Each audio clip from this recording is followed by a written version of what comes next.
Idol Dennis, please come in. Kulit at kayo warang drakkel nga bato iti baybay iti pasukin doktalan iti geologist manipot ti UP Diliman ti pangistorya anti extreme weather events ti Ilocos Norte. Ti drakkel nga bato ket mapati ng ancient coral reef nga dagito ket nawarwara gaputi nakapig sa nalon ti baybay iti nagkakauna.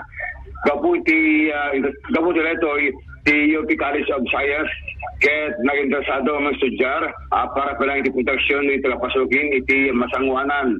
Diyon datmet ti IFM News nga napang pinasyar iti lugar ket nakita dahil iti nakaag adong drakkel nga batbato nga nakahilera iti baybay nga sakop iti barangay Dilabo Pasukin Ilocos Norte.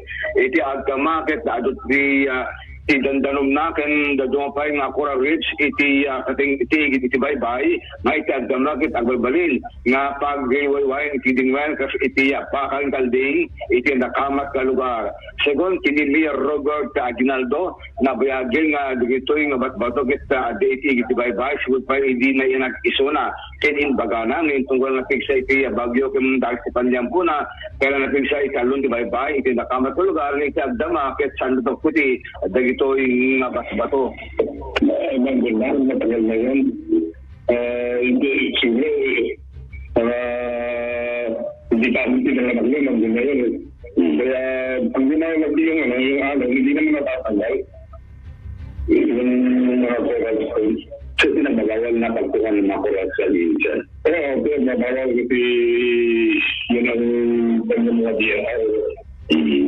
Iti agdama ket kikitain iti gobyerno lokal iti pasukin nagbalik tourism iti lugar kalpasan iti panangkadaktal iti University of the Philippines Diliman nga dito bato ket dati nga coral reef iti tiempo ti punganay bagay nga napisang alon ti baybay ket nawarwar dito nga adan iti baybay iti pasukin Ilocos Norte. Iti agdama ket neget ni papawil iti DNA iti panangala ti bato ken dagitay pebbles iti baybay iti pasukin construction iti baybay.